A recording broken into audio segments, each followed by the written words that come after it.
or you're having a hard time hearing me, just go ahead and chat in the chat box, and I'd be happy to answer your questions as we go. So be in touch anytime. My name is Emily Easton. I am not, in fact, Martin Sheeler, the PhD candidate in physics who hosted this presentation at the LSMCE conference last month. I am the one who developed this presentation, rather. So my name is Emily Easton. I'm currently the Associate Dean of Students in the Physical Sciences Division at the University of Chicago. And my career has had a lot of interactions with career services. And so about 10 years ago, when I was working with graduate students in the social sciences, I realized that a lot of them were putting a lot of work into cover letters and resumes and all of the things you do to get a job, but they weren't very well prepared for the negotiation stage when they actually got a job offer.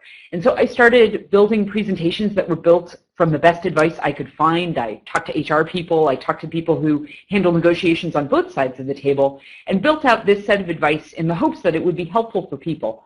Because a lot of people fail to negotiate, and I think that's a real shame. There's a great opportunity, especially when you are starting in a job, to do your best to advocate for the things that are going to make you the happiest and most productive in any given position. And it benefits everybody when you're happy and productive. So these are a few strategies on how you can help do that. So we are going to talk about why you should negotiate. We're going to review some negotiation basics. And then if there's time, I'm going to talk a little bit about academic versus non-academic negotiations. Depending on what career path you're headed for, there's a couple key differences that are important to understand. And usually, since I do this a lot with graduate students, it's helpful to understand where those differences are. So why negotiate? Well, first off, it has a significant impact on lifetime earnings. So what may just be a few $1,000s here or there at the start of your career can actually, over time, due to compounding interest and due to kind of each raise being based on the amount you made before, this can actually total up to be a really large sum of money towards the end of your career. There was a study that was done a few years ago that showed that people who negotiate earn, on average, $600,000 more over the course of their career than those colleagues who didn't negotiate at the start of job offers. So again, while it may not seem like you are negotiating over much money at the time, you have to think about the long game with negotiations and how that starting salary will continue to affect future salaries as you move through your career in any given direction. It's also worth noting that it is standard practice in nearly all professions to negotiate your starting salary. So if you're nervous about this, if you're concerned that you will surprise them when you start this conversation, you shouldn't be. In most cases, it is perfectly acceptable when you get a job offer to take some time to think about it and then come back with a counteroffer. If you are negotiating with someone in human resources, they are likely expecting you to counteroffer. And so if you're nervous to start that conversation, really don't be. This is all part of the job starting process. And the other big thing that I try and get across to people when I give these presentations is that negotiations are about so much more than money. I'm going to talk a lot about salary and money today because I feel like that's something that a lot of people have questions about and a lot of people are anxious about. But whenever you're in a negotiation situation, it's important that you're thinking about the bigger picture and thinking about all of the ways that you can get paid as opposed to just getting paid with your paycheck. And we're going to talk through what some of those things can be. So hopefully we've covered why negotiate, and we're going to go into the basics. So number one, negotiation basics, and these come from Deepak Malhotra. He is a professor at the Harvard Business School who actually teaches courses in negotiations. The number one rule to take away is that in any negotiation situation, the person on the other side of the table has to like you. Likability here is essential, because when you are negotiating with someone, you are effectively asking them to do more work on your behalf. If you are new to a job, even if you're in an existing job, whoever you are negotiating with has given you an offer, and then for them to get you more, they have to go back to a group of people, their own boss, their own organization, and work on your behalf. They're not going to do that if they don't like you. So throughout the process, and ideally, if you've gotten a job, it is likely you are likable. Throughout this entire process, it is important you are respectful and considerate of the person you are negotiating with to maintain that likability. There's also a second, piece that can be very important to mention, which is that in some industries, it's pretty common for someone new to a job to negotiate maybe with an HR person, but a lot of times you're going to be negotiating with your future supervisor. And so starting off that relationship on a good note can also pay dividends in how happy you are in your day-to-day work. Remember that if you're going to be working closely with this person, this conversation is another way that you guys are getting to know each other and how you work together. So maintaining likability throughout this is very, very important. Number 2, they have to think you deserve it. Professor Malhotra makes a great joke in his presentation on this where he talks about that a lot of times people don't have a hard time convincing other people that they deserve something, but by following rule number 2, they end up breaking rule number 1, which is to say they lose their likability as they are advocating for themselves and the reason that they deserve more money, more vacation time, a better retirement package, whatever it is. It's important when you negotiate to make sure that you are reminding people specifically why you are worth what you're asking for. And there's a lot of different ways to do this. One thing I really like, I have a good friend who every single time he gets a new job offer, he asks for an extra week of vacation. Doesn't matter what the package they offer him in, he always asks for an extra week, and he always gets it. The rationale he usually gives people when he is asking for that extra week is he is someone that's in the customer service field. He is on email and phone 24 hours a day, 7 days a week, which is important to the clients that he be reachable at all times. His argument for more vacation is that because he is so accessible, because he is such an asset by remaining so accessible, he needs extra time where he can unplug and recharge so that he can stay effective for the rest of the year. And so again, in framing it in terms of what you can do for them, but also that you deserve this extra time or you deserve this extra salary, whatever it is, you have to make sure that you're bringing that up as you're negotiating. Ideally, if you've already got a job offer, you have done this during the interview to some extent. But one thing that you can be doing during the interview process is to really start paying attention to what the needs of that organization is, so that when it's time to negotiate, you can remind them of all the specific assets you bring to this exact position so that you can remind them why you might deserve a little bit better package than they initially offered. The third thing is they have to justify it internally. So this is a big one, and this is definitely tough for people who are starting in a new job. And this is one of the only ways in which sometimes negotiating in a current position can actually be easier. Because when you're in a current position, you generally know what the organizational or cultural norms are. Whereas when you're starting in a job, you don't know. Does everybody leave at noon on Fridays? Does everyone have a parking space? Is it common practice to work from home a couple days a week? You often don't know those things yet. And that can make it difficult to negotiate because if the person you're negotiating with can't justify it within the organization, they likely can't give it to you.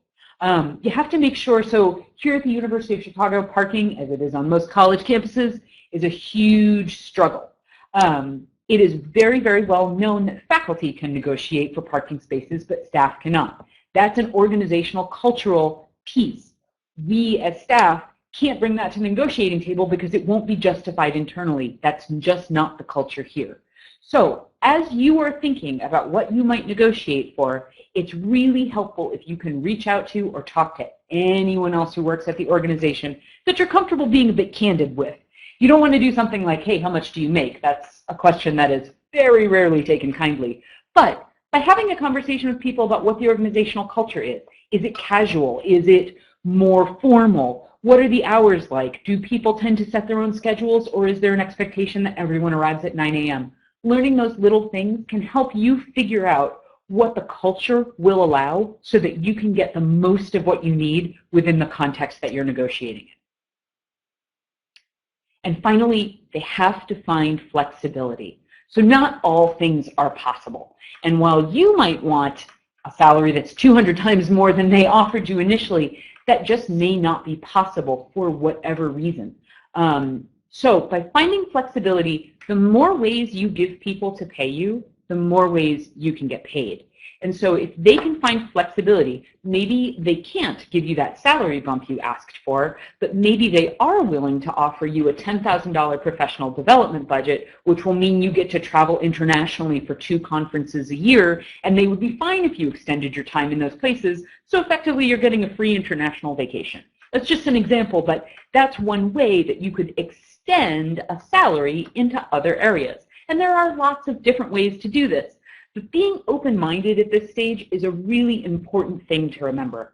I have a very, very good friend who once, by stating the salary and sticking to it, shut down all of the negotiations that were to follow because the company she was working for assumed that if she didn't get that salary, she wouldn't be interested in anything else. And that's kind of a game over situation. If you can show there are other things that you're interested in, that allows organizations to work with you to develop something that makes you happy. I just got a great question from Ernesto. Should we request that in writing or verbally? Ernesto, are you talking about counter offers? Are you talking about generally any kind of piece of the negotiation? Let me know specifically in the chat what more you're talking about, and I will address that as we keep going. Okay, the general idea with negotiations is you want to make it easy for them to give you as much of what you want as they possibly can. And so the ways you're going to make that easy for them is by making sure that you are likable enough that it is easy for them to want to spend the extra time.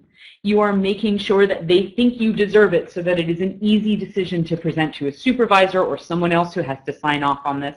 Nobody gets to negotiate with a new job candidate alone. There is always someone else considered in those discussions. And so by making it easy for them to go back to those people because they think you deserve it and convince those other people you deserve it, you're making it easy for them as well. You're making it easy for them by asking for things that fit within the organizational culture as best you can estimate it, and also making it easy for them by being flexible to make sure that there are multiple ways that they can pay you.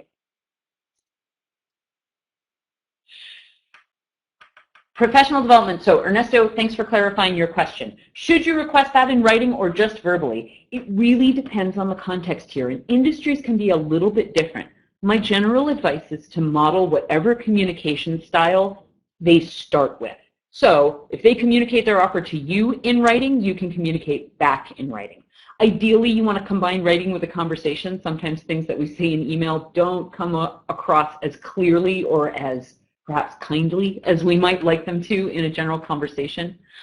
If these offers are getting made in verbally and you feel as though there is any challenge to that or there's any concerns you have, I think it's perfectly appropriate to send your negotiations partner a quick summary of what you talked about, just to be considerate, just to be friendly, just to be helpful. Again, anytime you are getting a new job, something important to think about is that there's an open position in the company. That means there is work that is not getting done. And usually the person who has to do that extra work is the person you are negotiating with. So another way to increase that likability is to, again, make it easy for them. If you want to send them an email saying, hey, Ernesto, I really appreciated that conversation we had today. I'm really looking forward to working with you to come up with a package we're both happy with. As a quick summary of what we talked about, I'm really interested in extra professional development, an extra week of vacation to make sure that I can stay recharged for customers. Whatever it is, quickly re-summarize what you've got so that way they have it in writing too. How do you figure out, this is a big question of when you're negotiating salaries, how do you prepare to negotiate for salary specifically? The best thing to do in this case is to research the position's value. So start with the position you've got. Obviously, if they posted a salary, that makes it pretty easy, but most places don't do that. I would encourage you to look at positions at other institutions, other organizations that are similar to yours in the same geographical location. You can look at recent hires at comparable organizations to get a ballpark idea of what the industry standard might be in your area. There are great national data sets on this from the National Labor Board. And professional organizations and associations will often have some good information about what kind of salary ranges you can look for in any given position or organization. And lastly, man, networking is the solution to everything, and this is no exception. If you have the opportunity to talk to people who do a similar job, either at the organization or in nearby organizations, and talk to them about what might be an appropriate range for the kind of position you're looking at. Again, coming right out and asking for someone's salary is likely to get you nowhere and might even lose you a friend or a connection. What you want to do is just try and get a general idea of what the standard is for that position in that area at that organization. And you want to be as specific as you can. When I was negotiating for this particular job, actually, I did all of this research. I was made a salary offer, and I did, I took a few days to think about it. And when I came back with my counter offer, I justified it by saying that I noticed that associate deans of students at various institutions actually made about this much, and could we come up closer to this number that I perceived to be the industry standard.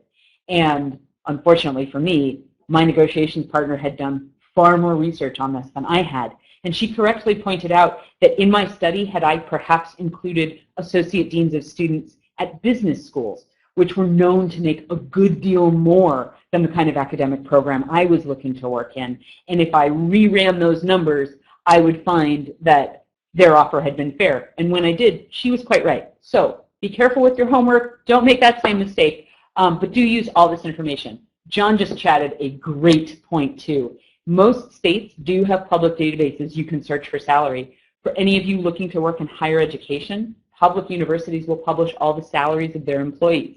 This can be really useful information for you, though keep in mind, if you have access to it that easily and publicly, likely your employer does too. So make sure that you're using that information with caution and not using it to do things like set ultimatums or set demands. In salary, I think it's just as important not only to know the value of the position, but to know your own value.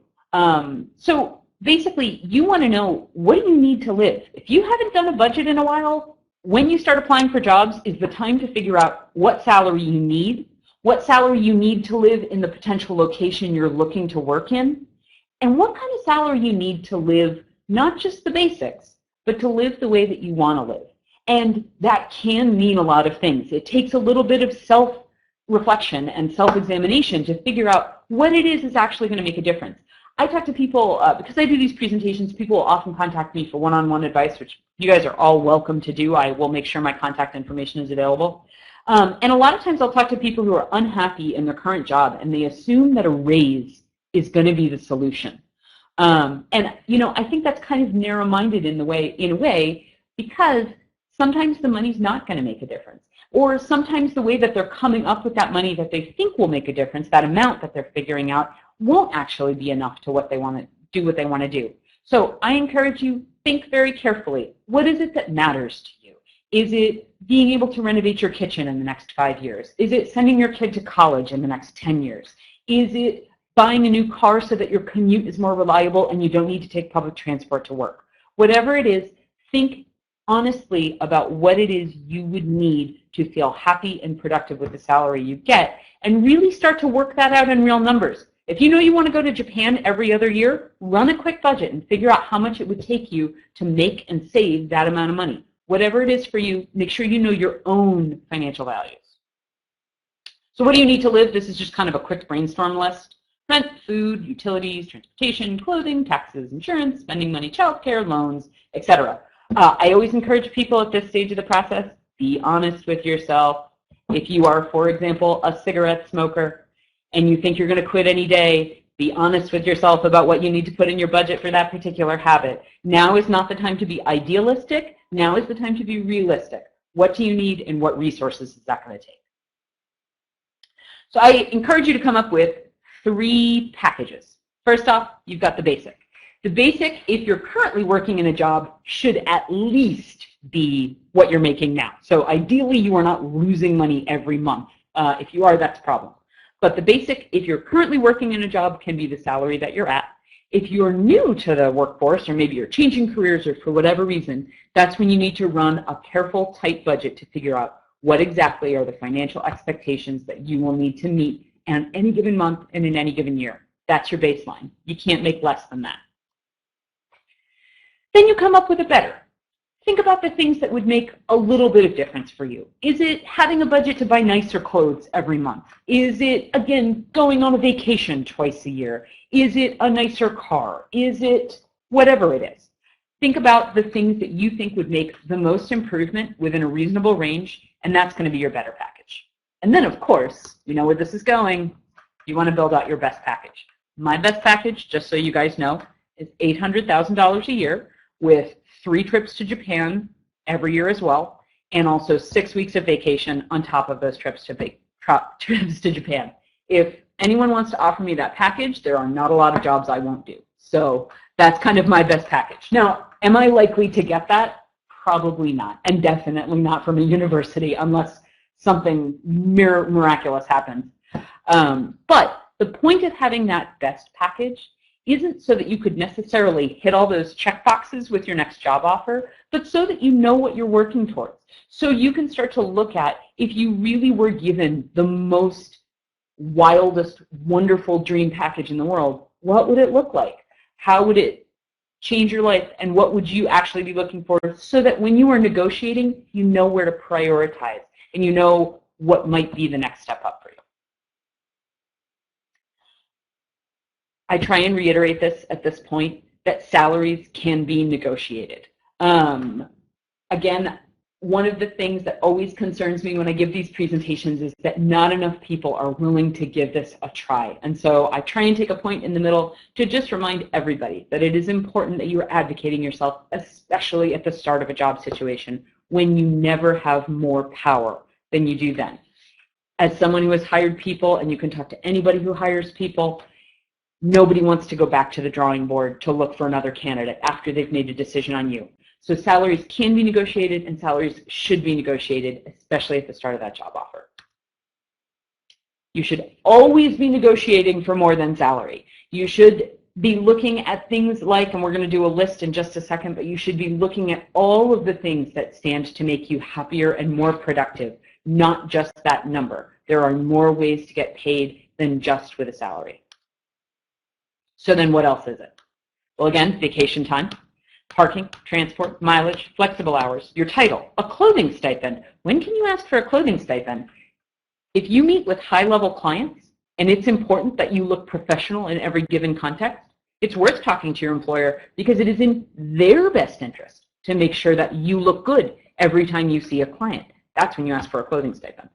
You can ask for a tuition reimbursement, professional development, office space, computer, all sorts of things. Okay, so we did the why, we did the basics. Let's talk a little bit about academic jobs and non-academic jobs. So the big difference with academic jobs is that negotiations begin before you have a job offer. This is a huge difference, because in non-academic jobs, including staff positions, you never discuss salary until, or any sort of package, until after you have received a job offer. Never, ever, ever. In fact, it is in your best interest to not even let them know what you are currently making, so that you don't skew the salary line down when it comes time to negotiate. But with academic jobs, if you're applying to be a faculty member somewhere, those negotiations will begin before you have a formal offer. Because in academic jobs, especially research-oriented academic jobs, it's important that they understand all of the resources you're going to need to be a successful professor, including what you might need for a lab setup. And so it's important that everybody is getting those resources together before they finally make an offer. The academic job process is a little bit different. So this is just kind of a quick outline. The applicant applies, then there is a campus visit, and that's when the negotiations begin. That's when you're going to face questions like, so would you like to live here? Do you have a partner? Very commonly, academic negotiations will include some discussion, if you have a spouse or a partner, and what kind of positions they might be interested in. They will show you lab spaces and talk to you about what kind of spaces might work for your research, grad students, all of these things. The negotiations will continue in your formal offer, but it's important to remember that by the time the formal offer happens, that is not the time for surprises. So in academic negotiations, one of the reasons the negotiations begin earlier when you're visiting campus is because all of the faculty hiring committee is working to marshal those resources for you likely. When you get your formal offer is not the time to spring something like, oh, I'm going to need an extra $50,000 to do this, or, oh, I'm actually going to need this super sophisticated piece of scientific equipment, or I won't be able to pursue my agenda. So it's important that you, if you are applying for a faculty position, have thought through your negotiation strategy in advance. John has another great point here, which is that at Indiana University, there's a dual career network. The dual career network is for faculty members or a faculty person who is married to a non-faculty person who may need support getting a job. Being a faculty member is rough. You have to move every few years, and that can be difficult for a partner who has to uproot his or her career when you change positions as a faculty member. Relocation can also be part of an academic job negotiation, and I would argue that part of getting a job for your partner or spouse can be part of that relocation cost as well. You know, this is going to be a financial hit for you as a family if both people aren't employed, perhaps. So it's important that you're thinking about that as part of that. Deb's also making a good point that relocation costs are something else you can negotiate for, and that is not exclusive to the academic job process. If you were applying for jobs in other states, no matter your industry, you can always talk to them about what it would cost for you to relocate so you can be there. Non-academic jobs, never, never, never before the offer. If I could have made this never font even larger, I probably would have. Non-academic jobs, it's important that you're not talking about salary before the offer because it closes off opportunities, and frankly, it's rude. It will compromise your likability. So what you want to try and do here, when you give a number, so a lot of people bring this up when I give this presentation, that when you apply for a job, they will often ask you, what's your current salary? And you have to put in a number to move it first. Put in a 0, put in a 1, put in some number that is so ridiculously low that it is clear you are not telling the truth, but that will get you through the system. This is how you get past online applications. And the reason that you don't want to be honest here is that once you offer a number, it will anchor any future conversations about your salary to that number. Ideally, you don't want to be the first one to give a number if you can. Offering the wrong number can close negotiations before they even start. So you may not be considered for a job if you perhaps make a little more than the position might require. But again, there are other things besides salary that you could be talking about. What if they were willing to consider a 4-day work week? What if they were willing to consider giving you the entire summer off? Would you be able to make less if you didn't have to pay childcare to take care of your kids all summer? There are all sorts of different ways to construct a hiring package that aren't just about that number. So if you can, avoid giving that number at all costs. And again, you don't talk about salary without an offer, because before you have an offer, you do not have a job. People will try and push you on this. My favorite way to handle this is when I'm asked about these kind of things in job interviews to say, you know, I really haven't had a chance to think about what a compensation package here might look like. I've just been so focused on figuring out if we're going to be a good fit for each other, I haven't gotten to that stage. But I'm sure if you're interested in making an offer, we'll come up with something that's more than fair for both of us. That's it. If they keep pushing you, you can be jokey if you want to. You know, ask, are you offering me a job? Is this a job offer? But until you actually have a formal job offer, do not start talking about salary.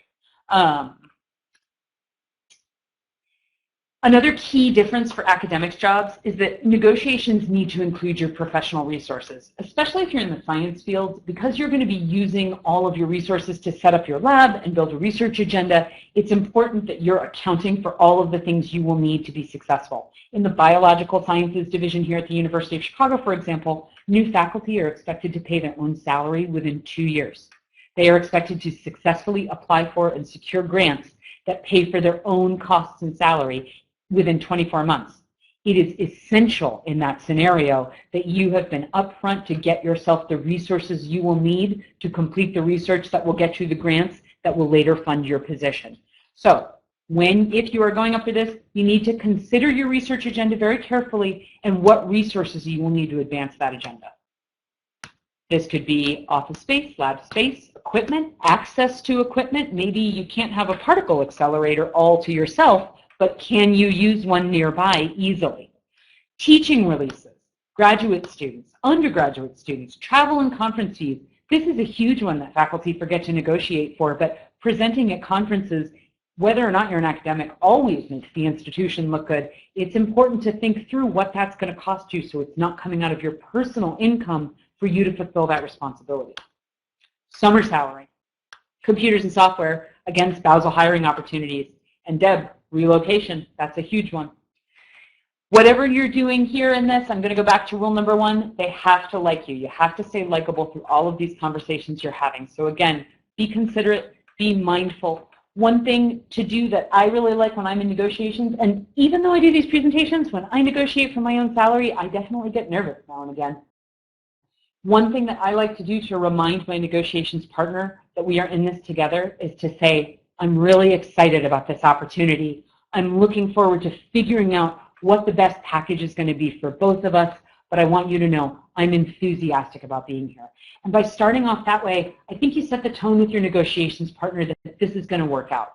One of the other rules that Deepak Malhotra talks about is they have to think they're going to be able to get you. Again, negotiations are a lot of work for both sides. As you've seen throughout this presentation, you're going to have to put in a lot of preparation to be ready for this. And the person on the other side of the table is also going to have to do a lot of work, especially to advocate on your behalf. It's important that they like you so that they're willing to do that work, but it's also good to reaffirm to them that you are working together to find a package that is going to make you happy and productive, keep you in the position for a while, and that speaks to their interests, all while satisfying you. This is not easy.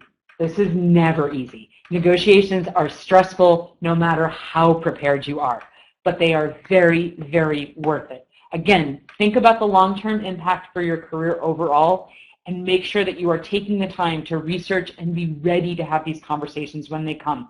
Your happiness in a job comes down to a lot of these things to negotiate for, so it's important that you're advocating for yourself.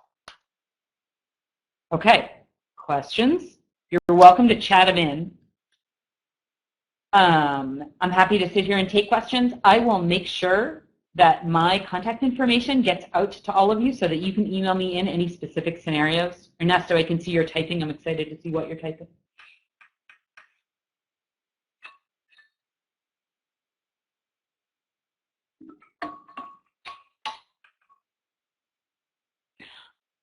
While Ernesto is typing, I spent a lot of time talking about how to negotiate in a new job. I did not spend a lot of time talking about how to negotiate in a current job. People will often say that it's a lot harder to do that. And in some ways, I think it definitely is. You know, one advantage of being in a new job is that you do have that upper hand. However, when you're in a current job, you have a lot better idea of what's possible at the organization. So I think it's easier to advocate for things that you will actually get.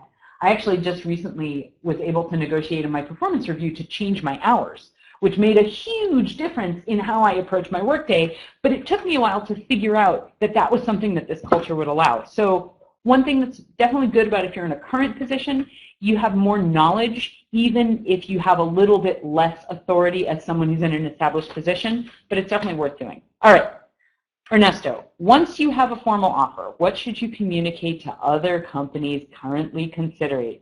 What should you share with competing companies? Ernesto, you have some great questions today. Okay. Nobody likes an ultimatum. And so in the interest of staying likable, what you don't want to do in situations where you have multiple offers or you are waiting is to pit them against each other in an aggressive way such that the person you're negotiating with feels threatened. It really depends, Ernesto, in the situation you're talking about. When you have multiple offers, you are in a really good position. What you can share with competing companies, it really depends who you ultimately want to work for. So let's say you've got 3 job offers and you definitely want to work for the first place, but you're lukewarm on 2 and 3. What you can do with position 1, assuming they're all coming in at the same time, which is unlikely, but we'll try and think through a scenario where that happens. What you can share with competing companies is that you are entertaining other offers and that you are most interested in it. And it's important to be truthful in this case. Don't lead a company on if you really are not interested in them, but hopefully you can figure out which organization you're most interested in working with, and that's the one that you really want to negotiate with. You want to encourage them to bring their offer as close to the next best offer as they can. I mean, you can share, as long as you haven't signed anything, which would strike me as unlikely, but all situations are different. As long as you haven't signed anything, you can be reasonably candid with your one offer. I would encourage you not to give a specific number, so you don't want to say, oh, well, company B is offering me $60,000. I would encourage you to say something like, well, company B is definitely offering me a more competitive salary that's closer to the $50,000 to $70,000 range. That kind of flexibility, or even the $60,000 to $70,000 range, that kind of flexibility gives you a little more wiggle room for them to work with you. What should you communicate to other companies currently considering you? At a certain point, you're going to have to let them know to withdraw their consideration. So I would say, share as many details as are going to be relevant for the negotiation that you're actually interested in participating in.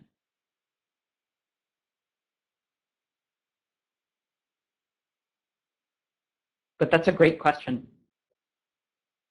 For those of you who are in current jobs and thinking of negotiating, it's pretty well known that you have the best hand in a current job when you have another job offer on the table, because that is an ultimatum.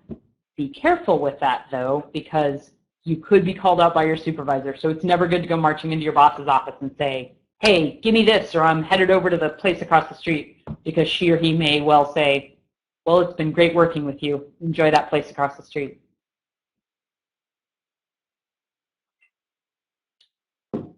Oh, Ernesto, you're in a great position, but you're in a tough position. You have one offer, but 2 other companies are moving you up to the next steps in the hiring process. I would be happy to chat with you online or offline about your specific situation, but the question is, how much do you like the first offer? How much do you like the first job? How much do you like the first company? Can you negotiate with the first offer to give you a longer time period to make your decision? That's another thing that you can do to extend the offer. There's a lot of different variables here that you could play with. I'm going to chat you my email address, and you can just shoot me a message.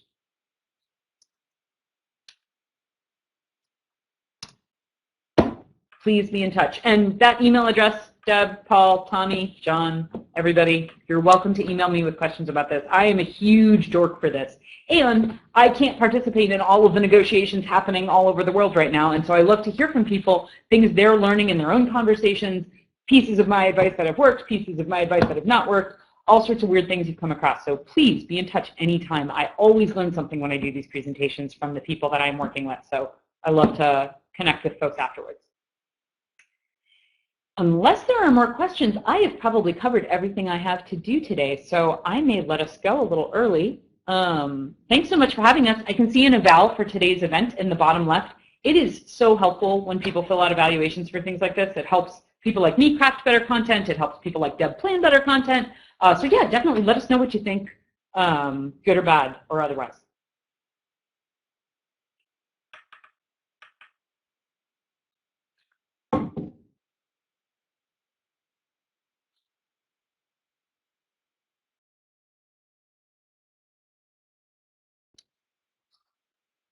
Thanks. Thanks, Emily. I appreciate it.